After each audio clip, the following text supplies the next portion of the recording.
જી આજે રસ્તા ઉપર ખાડા બોલવાનું ખાસ કરીને જન્મદિવસની ઉજવણી જામનગરમાં આપ જુઓ છો કે માત્રમાં વરસાદ પડ્યો છે, પણ ક્યાંક ને ક્યાંક ભ્રષ્ટાચાર ખુલ્લો પડ્યો છે.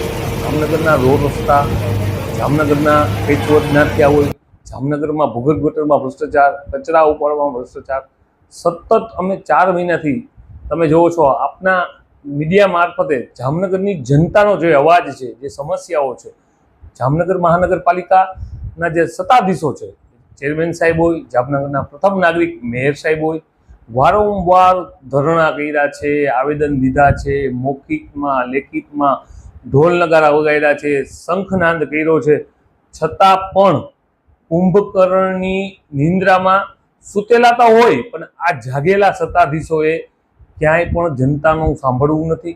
જામનગરની વ્યાપક ફરિયાદો એ ખાડાઓની અમને આવે છે કે જામનગરમાં એટલા ખાડાઓ છે, રોડ રહ્યા નથી, ખાડાઓ છે.